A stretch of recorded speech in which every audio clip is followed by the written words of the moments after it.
Hello, this is Vlad and a new author's story from my channel Amazing Life Stories. How can you just leave like that? We've been married for almost 10 years. Victoria looked at her husband, stunned, as he calmly packed his things. He sighed and said, without even turning around, "I've already decided everything. I love her. You told me just a couple of days ago that you loved me." "I fell out of love," Vidya answered briefly, abruptly closing the suitcase. Taking it in his hand, he straightened up and headed for the exit, saying after him, "Let me go and move on with your life. I'm not coming back to you anyway." Quote. After these words, he slammed the door, ignoring her tears. Victoria slowly slid down the wall, not believing that all this was happening to her. But just recently they were a happy family, raising their son together, making plans for the future. So what next? How should she live? Where should she go? They met many years ago.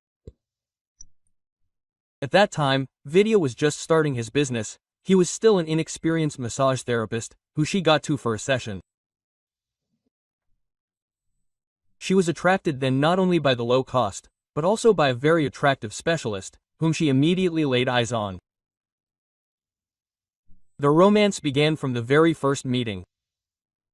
At that time, Victoria was pregnant, but did not know about it yet. She had barely broken off relations with her ex-boyfriend, who turned out to be a despot. The girl literally ran away from him. The romance was ardent, passionate. And after Vika found out about the pregnancy and told about it, Victor almost immediately proposed to her. They had a quick wedding, signing at the registry office in ordinary clothes, so as not to waste money, but to save it for the birth of the baby. Everything was wonderful. Vika gave birth to a healthy son, whom they named Grisha. Victor successfully developed in the field of massage and a few years later opened his own salon. He had a natural talent that did not go unnoticed. Victoria took care of the house, while working as a nurse in the therapeutic department. She once wanted to study to become a doctor, but Vidya convinced her that there was no need for it. After all, he was already earning decently. Vic eventually agreed. There was plenty of time to take care of herself and her hobbies. So at first she knitted, then embroidered, and about 6 months ago she decided to go to fitness to get back in shape. It was in the gym that they met Nastia. She herself flew up to her on the first day of Victoria's classes. She offered to work out together, because it was easier that way. Nastia also talked about the fact that she could even become a personal trainer for a symbolic fee, because she had a lot of experience. Vika agreed. At first, she paid for Anastasia's services, and after she figured out the exercise machines and exercises, she began to just talk to her during training. And at some point, it began to seem like they had become friends. Nastia and Victor met a couple of months after Vika came to the gym. He came to pick up his wife, and at that moment her friend happened to be nearby. Nastia changed with a snap of her fingers, smiled, started flirting, praising Victor's car, saying that he had excellent taste. Gradually, she fished out information about him from Victoria, when suddenly she learned something that became the point of no return. How does he work as a massage therapist? But for some reason she didn't tell me before. I thought he was in oats or something like that. Donnie, what made you think that? He's been doing this for many years. He even has his own salon, many regular customers and a good income. At that moment, Victoria thought that her friend's eyes lit up. They seemed to dance with little devils, and she said with feigned sadness, "Oh, and you know, I've been suffering from back pain for so many years. Maybe you could talk to your husband, huh?" What if he accepts me without a cue? It hurts so much, sometimes I can't even get out of bed. Quote. Nastia made a face, looking at which the ages only raised an eyebrow in surprise. Of course, she could talk to her husband, but somewhere deep down there was a feeling that this was not the best idea. The silence dragged on, and Nastia continued to press on pity. And I have already visited so many massage therapists, osteopaths, given so many injections and taken so many pills. I just don't know what to do. And if suddenly your husband manages to relieve me of pain, I will be forever grateful to you. I beg you. She looked at Victoria so pitifully that the woman broke down, sighed and with a strange heaviness in her heart said, "Okay, I'll talk. I'll ask him to take you in the next week, but I can't promise. He really has a lot of work." "Thank you," Nastia exclaimed, throwing herself on Vika's neck and hugging her tightly. At that moment, there was a strange anxiety that Vika could not explain. But it seemed that there was no reason to worry, although her intuition was screaming at her. Quote. "Which friend is this? The one who goes to the gym with you?"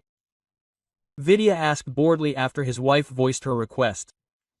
"Well, yes, Nastia, she says, has already visited so many specialists, spent so much money, no one could help." Well, apparently there were such specialists, the man concluded, after which he returned to his ear. "So will you accept her? What should I answer?" He thought for a second, and then said, "Yes, I will. Let her come tomorrow after 6 o'clock. I just had a short day planned, but since the situation is so hopeless, okay." At that moment, Victoria thought that her husband was absolutely indifferent to Nastia. And that was really so. She left the table and wrote a message to her friend, asking her not to be late for the massage so that Vidya wouldn't be too late home. "At 6 o'clock I'll be there like clockwork," Nastia replied. "Thank you." Vika reread the message several times, sighed and went to the bedroom. Nastia came for a massage. Makeup, hairdo, new perfume, manicure, pedicure. She looked like she was on the cover of a short, tight black dress that barely covered her underwear.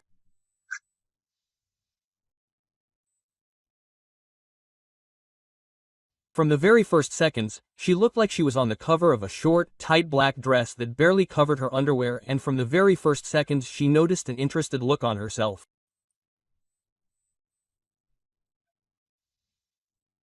A smile appeared on her face, because that was exactly what she wanted. Having entered the office, Nastia immediately took off her clothes, without waiting for Vidya to leave the office, and then turned around, remaining only in lace underwear, and asked, making the most innocent look, "Do I need to take off the rest too or stay like this?" The romance between them flared up that same evening. The man did not refuse such an opportunity. And from that moment everything turned upside down. Vidya returned home closer to 11. Victoria was beside herself, not understanding what could have been done for so long. After all, a massage session lasts a maximum of an hour. And as soon as her husband entered the house, she immediately pounced on him with questions. Quote. "Well, you yourself asked me to meet your friend. I met. What questions?" After these words, the husband went into the bedroom, clearly not intending to continue the conversation.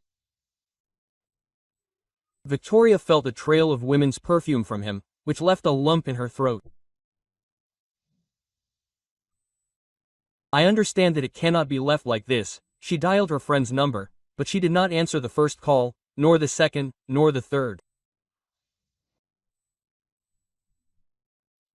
And even then the thought crept into Vika's head that something was fishy here and she should prepare for something bad.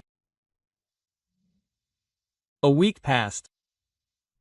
After all, he became secretive, often stayed late after work and seemed to be constantly not telling me something.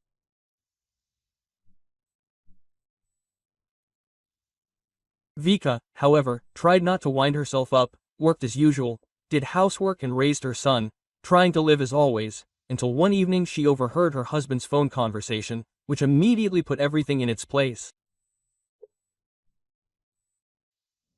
Yes, I remember that I promised to get a divorce. Well, you understand, I have a child, I have been with my wife for almost 10 years. What will my friends, colleagues, relatives tell me?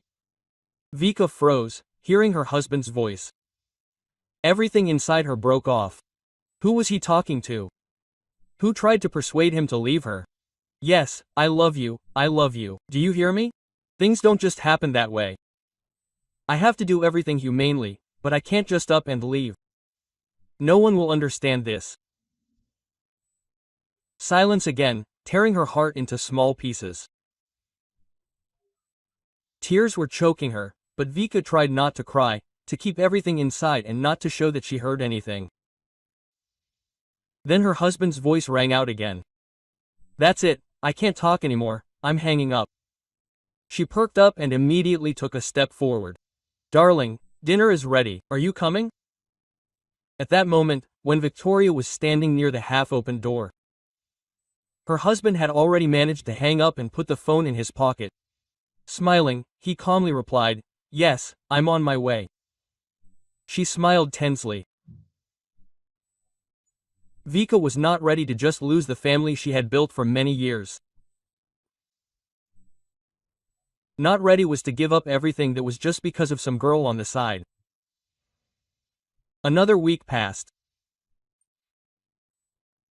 Vika, as usual, came to the fitness center and immediately caught puzzled and interested looks, which made her feel uneasy. Having looked around, she went to Anastasia, who was working out on the exercise machine. Stopping a couple of meters away, Vika asked, "What's going on? Why is everyone looking at me so suspiciously?" Nastia didn't answer and didn't even look in the direction of her former friend. And then the puzzle came together in her head. Now it became clear why her husband became so strange after that massage session.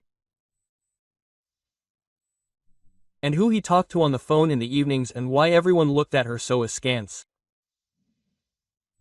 But I treated you with all my heart. I agreed with my husband that he would see you without waiting in line. I wanted to help him like a human being, and you turned out to be a real snake. But I won't give you my husband so easily. I understand. There was no reaction. Vika stood there for a few more seconds, then turned around and walked towards the exit, realizing that she had absolutely no reason to stay there any longer. Suddenly, almost at the door, a woman stopped her. She looked slightly puzzled, embarrassed, but still asked, "Forgive me if I'm butting in where it's none of my business, but is it true that you've been cheating on your husband all this time?" "We were having an affair with our divorced trainer. There were just such rumors about you in our gym that if I were you, I wouldn't come here at all." Quote. Vika was taken aback.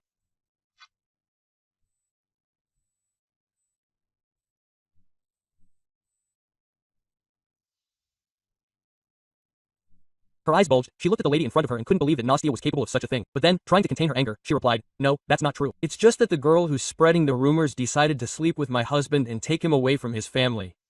Quote. The woman chuckled in response, but Nastia said exactly that you'll be covering for yourself and blaming your husband for everything. Tell him that your son doesn't have another man. He's nothing like your husband. But it's obvious that she just had sex, right? And then she probably continued to cheat on her husband while he still believed in your innocence. Quote. Vika was taken aback. She opened her mouth silently, and then simply silently lifted her chin and headed for the exit, realizing that she had nothing more to talk about with her. And suddenly heard behind her, "What, really, are your eyes hurting? It would be better for you not to come to our hall anymore." That same evening, Vidya left home, and Victoria, realizing that she could not stay in this place, immediately began looking for some kind of housing. They managed to find a house in the wilderness further away from here. Vika called the realtor, told him that she had an extremely limited budget, and she needed to find a place to live day after day. This was the only option offered. So, plucking up her courage, she packed her things, took her son and went to the specified address. And only when she got out of the car, she heard a question that came as a surprise to her. "Are you going to live with the child? Why didn't you say this on the phone? This is important." Realtor looked at her with genuine surprise, while Vika had no idea what she was getting at. "I told you that I have a son, he is 10 years old. No? Yes, we did, but we didn't say that you would live with him. I thought you were getting divorced and would live here alone, and the child would stay with his father. No, my son will live with me. But if this is some kind of problem, we will look for another specialist. No, we will solve the problem. But okay, go." "No, we will solve the problem, if anything. Go and look at the house." Victoria went into a small house, clearly shabby. Something inside her was unpleasantly sinking with the realization that now she would have to live in this place. Sighing, she turned to realtor. "And there are no other options at all?" "Well, some more presentable ones. Sorry, but no. In your price range and with such urgency, this is the only option. But if you have no money and you are getting a divorce, you can just go back to your parents. They probably won't refuse to accept you in such a situation. Maybe you should call them?"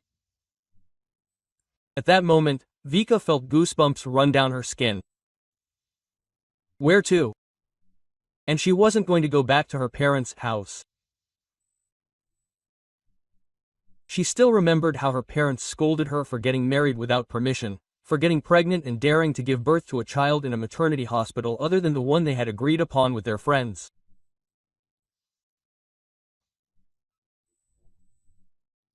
From early childhood, her parents told her how to live, what to say, where to go and who to communicate with, leaving her no choice.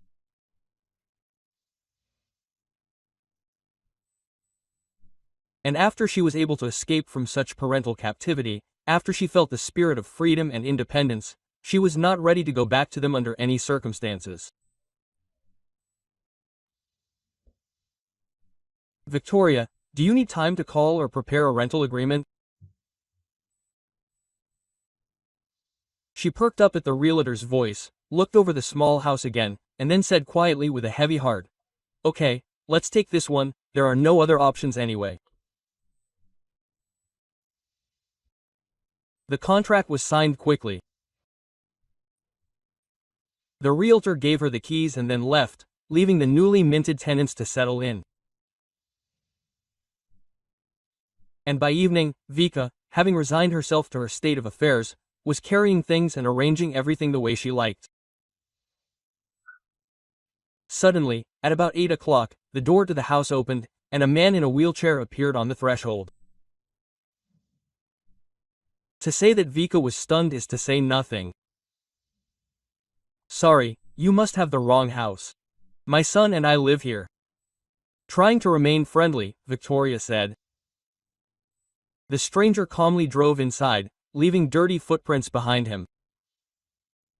Then he took off his jacket, threw it on the table near the entrance, and said calmly and confidently, "The realtor called me and said that she found tenants for the vacant room, so I'm happy for you. But don't think that I'm going to give you most of the house. Your territory is the far corner room. You can, of course, use the kitchen, bathroom, hallway, but you shouldn't impose your own order here. Don't forget, this is my house, and I am the owner." The man did not wait for an answer, but moved to another stroller standing near the entrance, which, fortunately, Vika had not yet managed to roll out, and headed towards the bathroom to wash his hands. At that moment, she frantically took out her phone and began calling the realtor, but she did not pick up.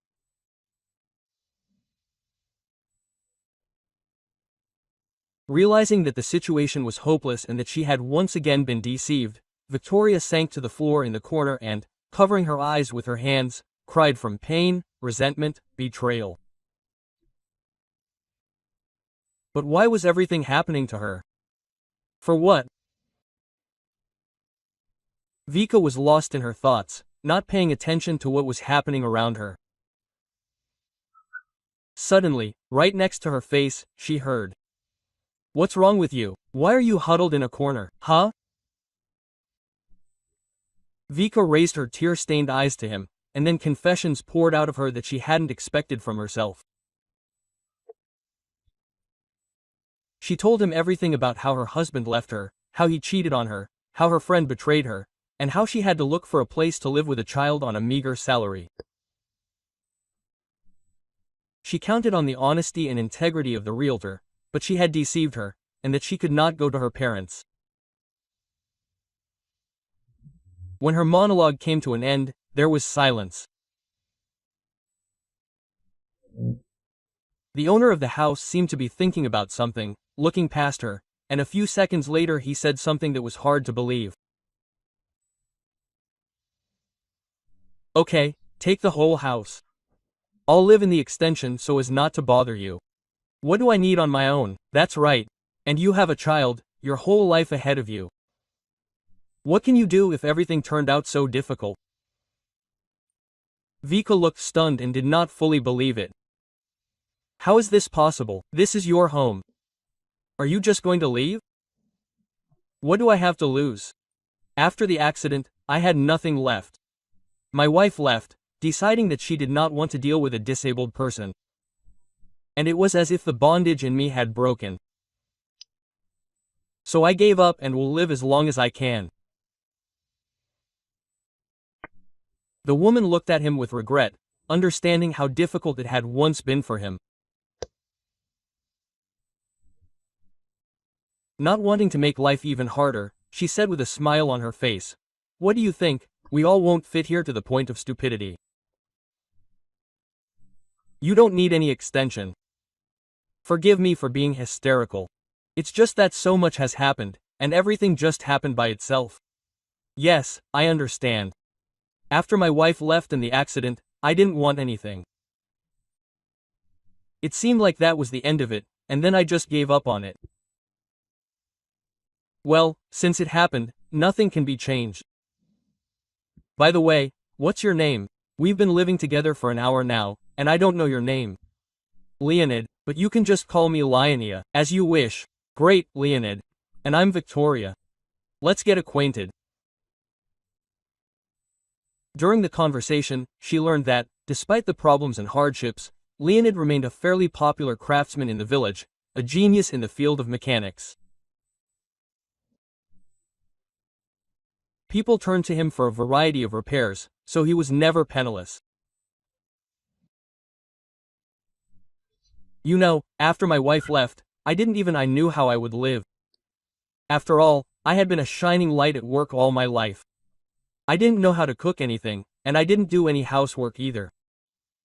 But somehow I gradually started to get into it. I learned to cook simple dishes. I can even make some soup or stew meat with vegetables. Wow, I cook deliciously. I can cook for you too. Well, is it so hard for me to make an extra portion?" Vika suggested with a sincere smile. He looked at her in surprise, as if he didn't believe in the truth of her words. "Well, in such a situation you can live for free if you cook and help with the housework.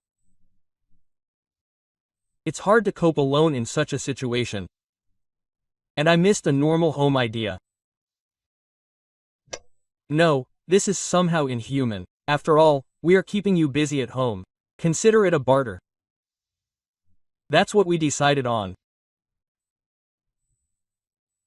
Victoria did the housework, took care of her son, and worked occasionally, even setting aside some free time for her own desires and entertainment.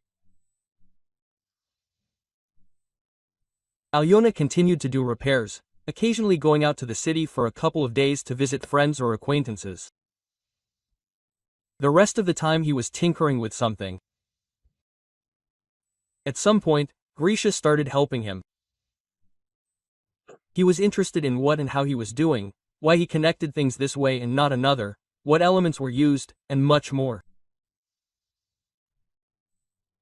So every day, returning from school, my son quickly did his homework and went to the garage, knowing full well that they were waiting for him there. Leonid was happy to work with the boy. He calmly told him everything, showed him, gave him the opportunity to try it. One evening, Vika came home completely in a bad mood, and Leonid noticed it right away. Did something happen? It felt like something was wrong.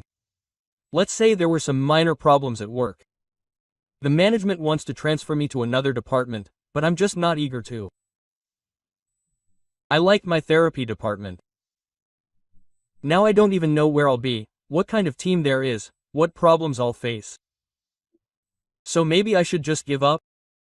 No, there aren't enough nurses in surgery. That's why they don't really ask me. They just redirected me where the staff was needed. Are there any differences between the new place and the old one? Well, the responsibility will be higher. This is not just therapy, but surgery.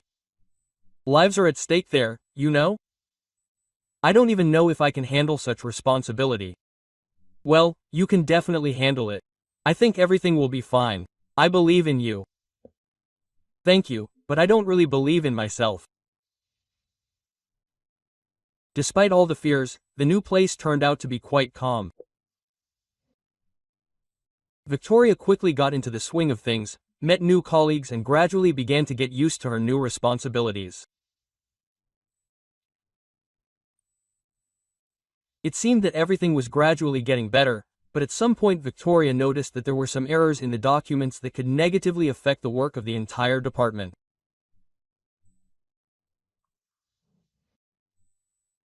Realizing that the papers were drawn up by a young doctor, Vika was in no hurry to make a fuss, but simply approached him and told him about the error.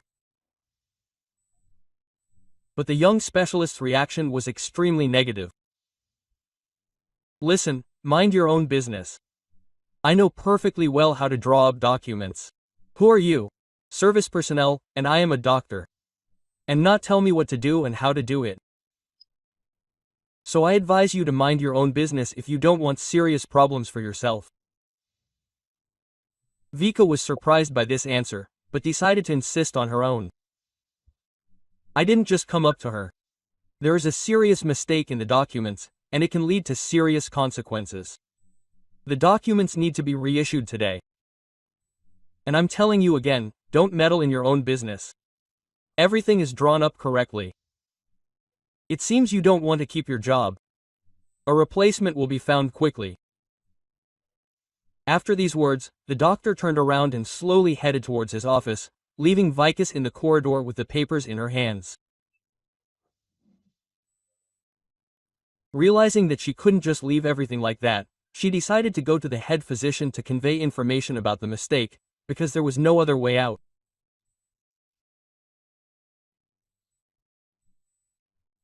That same evening, during a general meeting, the head physician announced, "Our young specialist Dmitry Ivanovich, a novice practicing surgeon, made a serious mistake, but thanks to the vigilance of nurse Victoria Sergeevna, serious consequences were avoided."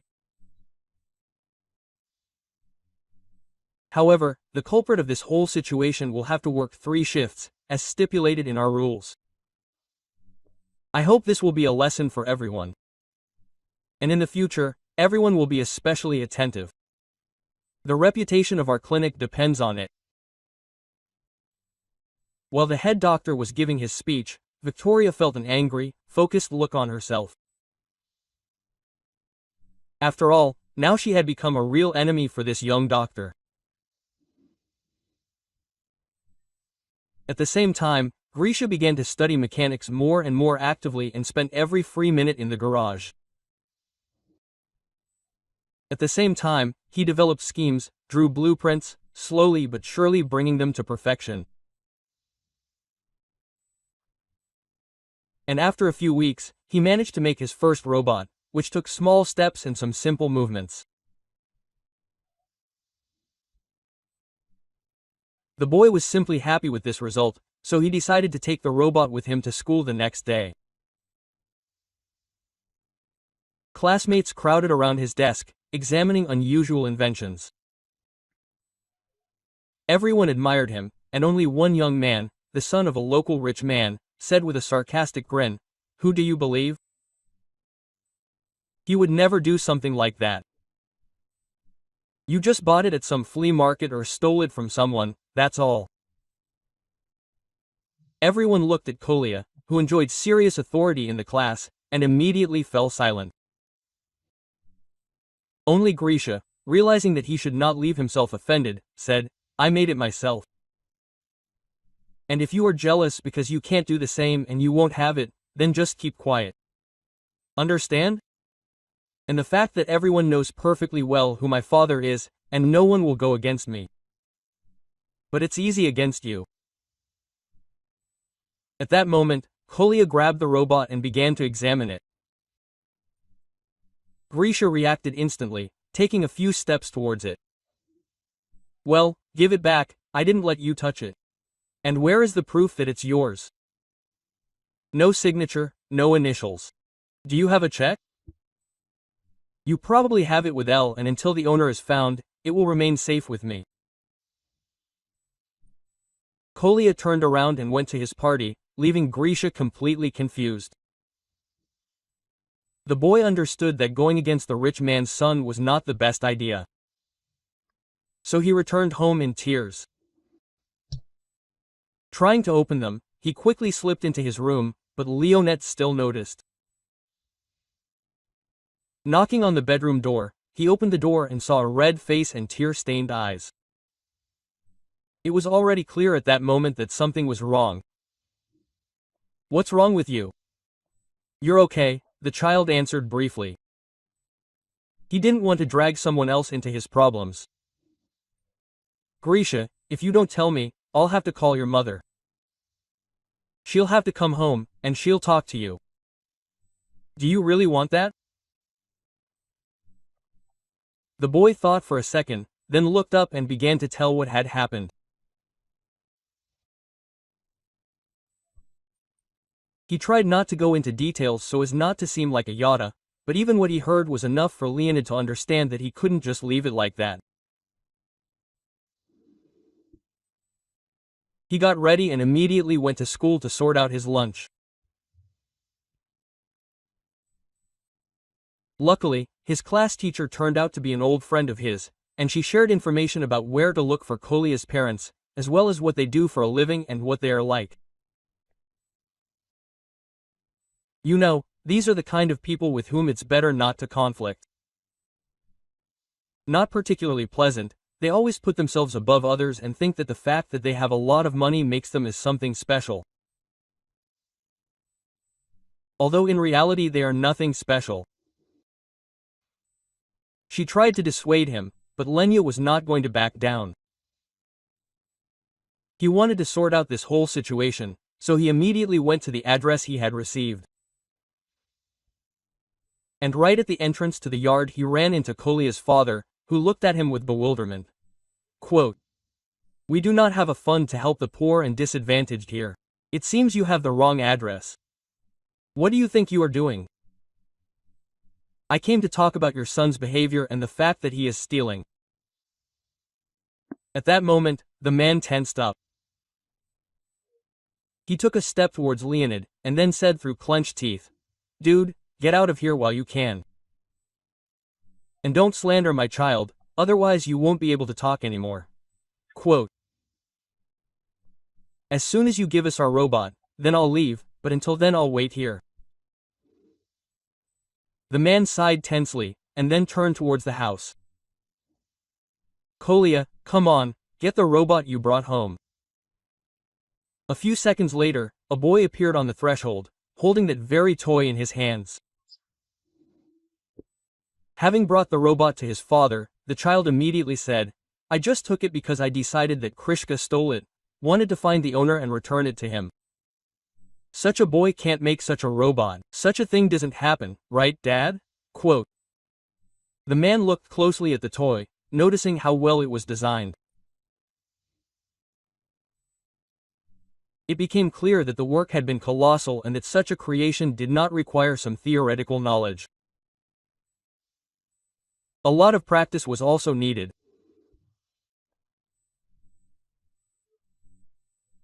So, not believing a single word of the uninvited guest about how he could do it with his own hands, the businessman gave the toy to his son, after which, turning to Leonid, he said contemptuously, "Listen here, colleague, don't tell me that you made this robot yourself." Yes, even a fool understands that this is a purchased toy, and given your financial situation, stolen. So I advise you not to make a fuss, but just turn around and go wherever you want. Otherwise, I'll call the police. And believe me, I'll do it without the slightest twinge of conscience. Realizing that he wouldn't be able to prove anything, Lenya returned home and got drunk that same evening. He tried to drown out the pain and grief, but it turned out that it wasn't that easy. And the more he drank, the worse he felt. Returning from work, Vika found him in an extremely deplorable state. He was raving about how he saw no point in life, that he didn't want to continue either his own torment or the torment of those around him from his mere presence. And in the end he said, "Don't even try to persuade me. I'm simply bequeathing the house to you and your son, and I'm going to the next world. I'm tired of living, tired of enduring the ridicule of all sorts of rich people." Quote. Vika was completely discouraged. She didn't understand where Leonid got such thoughts from, and how he came to this. At that moment, her son came up to her and told her what had happened. Realizing that the situation was critical, Vika said, "Listen, you can't give up because of this. Maybe try myself in some competition, for example, mechanics or something related to designing." Quote. Leonid looked at her with a clouded gaze. He didn't need anything. He didn't want to fight for his future. And at that moment Grisha came up to him. "Uncle Leon, please, let's try. And I so dream of participating in such a competition." Quote. At that moment, a flash of inspiration seemed to flash in the man's eyes. We probably won't win anything. We'll just become a laughing stock once again and generally end up below the baseboard. And what do we have to lose? I think we should try." Grisha looked carefully into Leonid's eyes. A few seconds passed, after which the man said with a heavy sigh, "Okay, let's try to participate in your competition, but if nothing works out, we won't design anything else. Deal?" Grisha answered briefly and clearly. He extended his hand, and the man shook it. Now it was necessary to submit an application for participation, then develop a project, implement it and try to present it. And that same evening, friends and acquaintances gathered at Kolia's father's house, and after a few drinks, the conversation turned to swindlers and charlatans. And then the owner decided to show everyone present that very little robot. A close friend of the rich man carefully examined the toy, after which he concluded, "And such a trinket can be expensive, and it is very difficult to assemble it yourself. How much time does it take? And the knowledge? Wow. Who did you say made it? Will you give me your number? Why do you need it? Do you want to open your own production?" The man asked mockingly. And his friend only raised an eyebrow with slight bewilderment. "Are you pretending or something? This guy can make something much more complicated than a simple toy. So you can earn a lot of money on his inventions. So what, will you give me your address?" Waking up in the morning, after not the best evening, Leonid felt completely exhausted. He still felt exhausted and tired, but not as strong as before. Trying to come to his senses, he put the kettle on, and at that moment the doorbell rang. Lenya did not plan to open it, because he was not expecting guests. But a couple of seconds later the doorbell rang again. Then again, sighing, the man headed to the front door, opened it and froze in bewilderment. Two men dressed in business suits stood on the threshold. "Good afternoon, Leonid Grigorievich. You made that robot, after all. What's the matter with me, actually? They didn't give it back to me, to be honest. The thing is that Artyom Petrovich sincerely asks for your forgiveness and promises that this won't happen again. He was a little out of his mind yesterday and said too much, and as an apology for the moral damage, he is ready to hire you. And here is the salary amount." The man held out a small piece of paper with an extremely impressive amount written on it. Lenya looked at the guests in confusion. "Do you want to say that you will pay me so much for working for your boss? What do I need to do? Judging by these figures, something illegal." No, you just need to do what you can.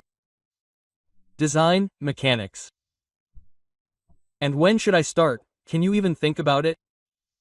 You can, but I advise me to delay. The staff is being recruited quickly. Having said goodbye, the representatives left to get settled, leaving Leon completely confused.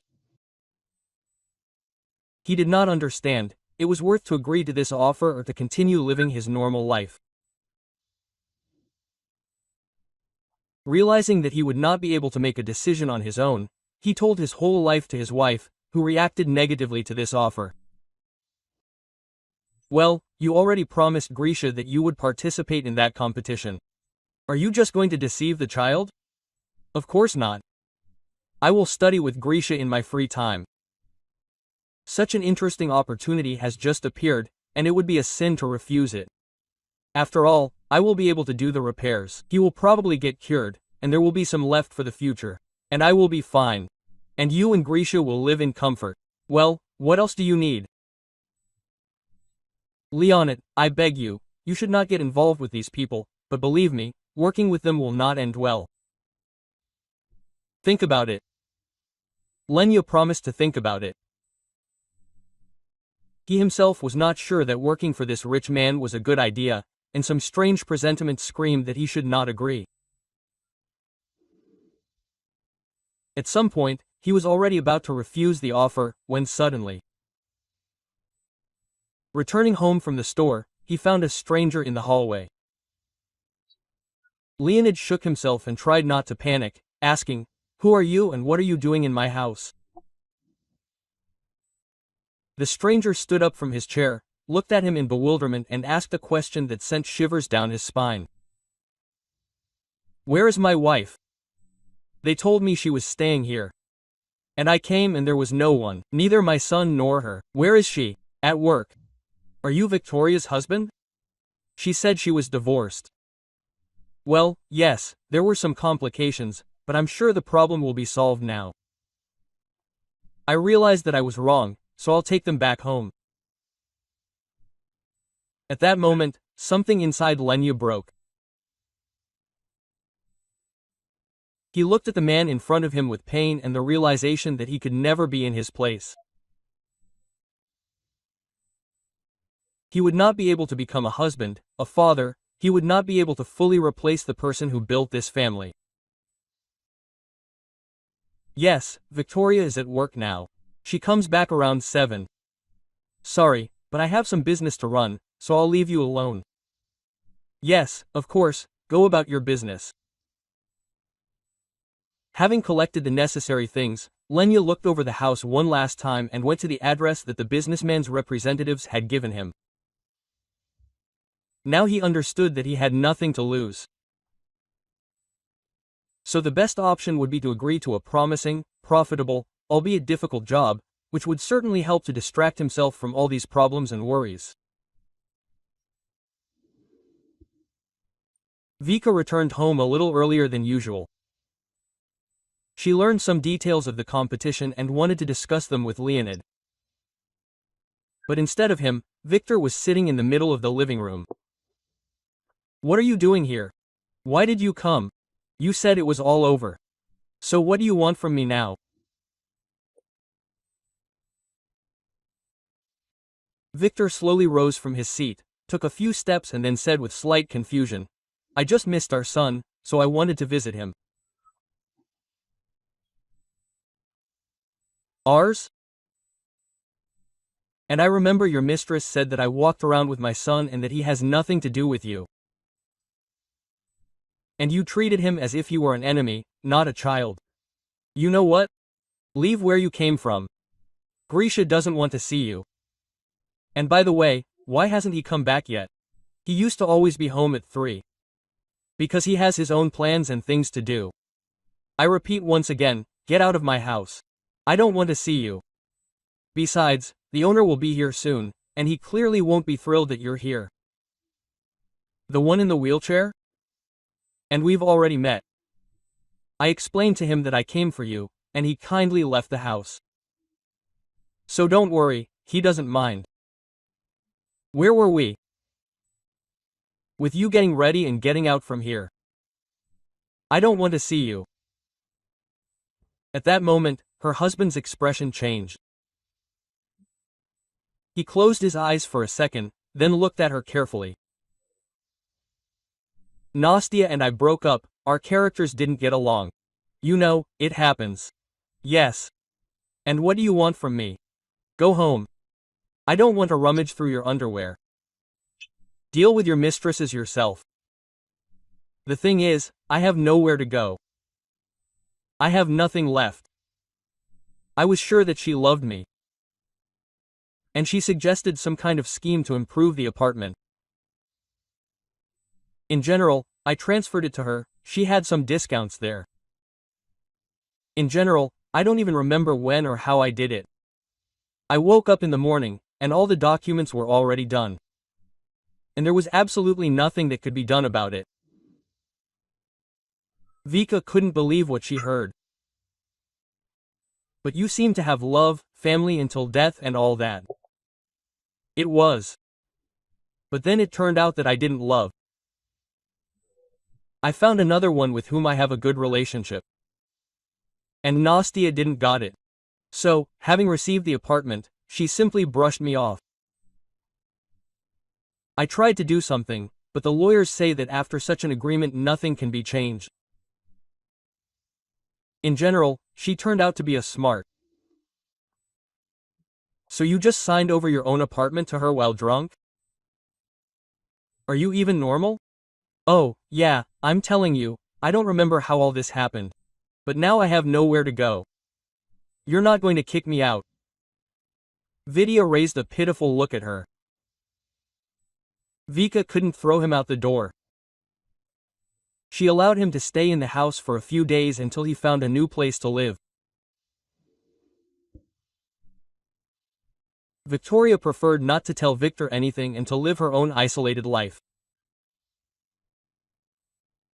Although it turned out to be difficult, because she had serious problems at work, which were caused for her by that very young doctor. He decided to set Victoria up, yes, so that she would be guilty of stealing drugs. And it turned out to be quite easy to shift the blame onto her. After all, there were no such problems before she showed up at the department. Vika found out about his plan that very the moment when he began to implement it. But it was too late. Vika was taken into custody and an internal investigation was launched. While Dmitry Ivanovich was quite exhausted, hoping that his offender would soon be put in jail, and that his problems would be solved. Lenya, on the other hand, began to work for a rich man. He was assigned to some complex project that no other specialist would take on. Theoretically, he understood what and how to do, but in practice, everything turned out to be much more complicated. They treated him literally like a slave, did not allow him to leave the enterprise. They took away his phone, passport, allegedly so that he could not pass on information about the development to anyone. Lenya tried to escape, tried to refuse work, but nothing worked out for him. And Victor diligently portrayed a loving husband and father, pretending that no story with mistresses had happened.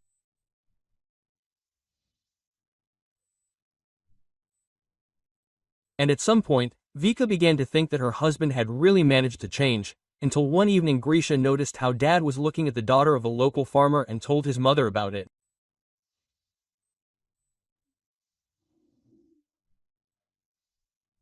Vika realized that they definitely couldn't have any future, and they needed to split up right now, while they had the chance.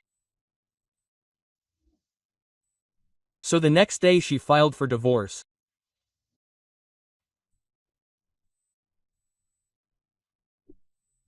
Vika rashly assumed that this would be the end of the problems, and she was sure that the worst was finally behind her, until she heard a more familiar voice in the hospital corridor during another evening round of patients.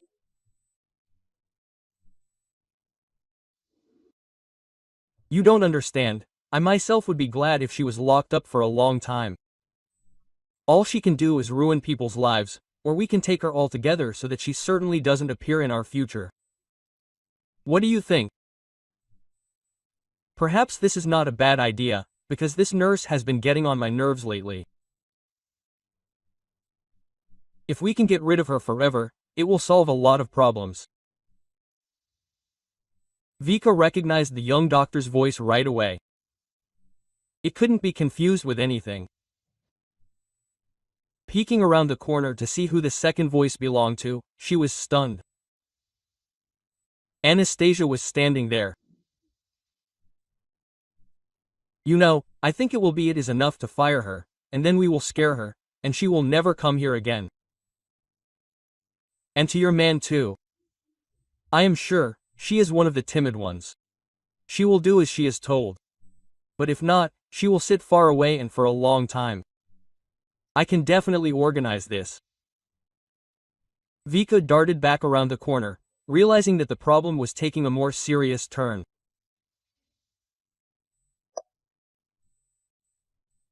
The realization that she would not be able to solve anything was so obvious that she decided to write a letter of resignation of her own free will and simply transfer to the local paramedic station, which was just recruiting staff.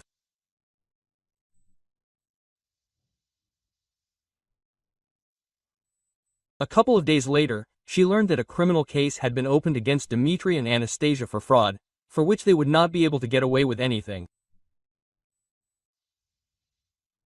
And a few days later, sitting at the table in the kitchen, Vika noticed something strange. Quote, "Grish, did you do this? Come here," she said loudly. A few seconds later, her son was standing next to her. Looking at the drone outside the window. Quote, "Well, I told you, don't do anything dangerous. Did I tell you?" "But it's not mine," the child replied.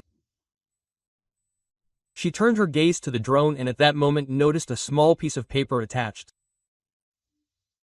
Turning to her son, she realized that he had seen it too. Quote, "Can you bring it?" Grisha nodded and immediately rushed towards the exit, and a couple of minutes later returned with a piece of paper on which was written, "They are holding me captive. Help. The address is written below."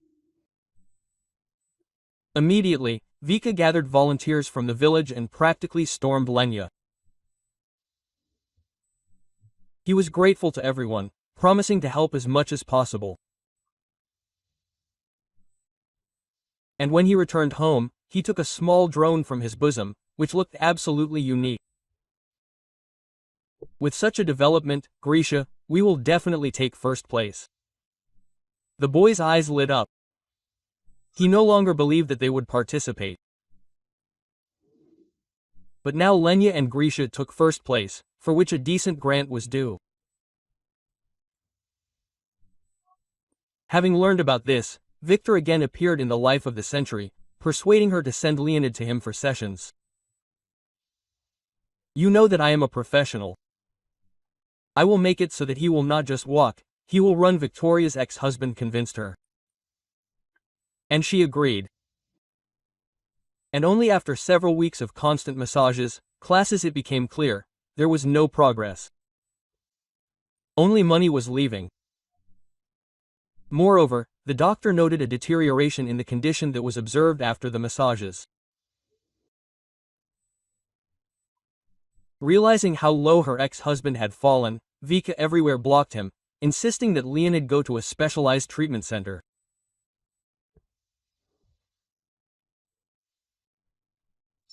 He listened to her and spent the grant on his treatment, and 6 months later he returned on his own 2 feet, albeit with a cane, which they promised to get rid of in the next year.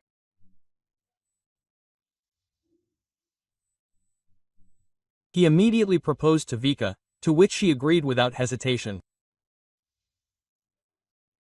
And a year later, he really did meet her from the maternity hospital on his own 2 feet.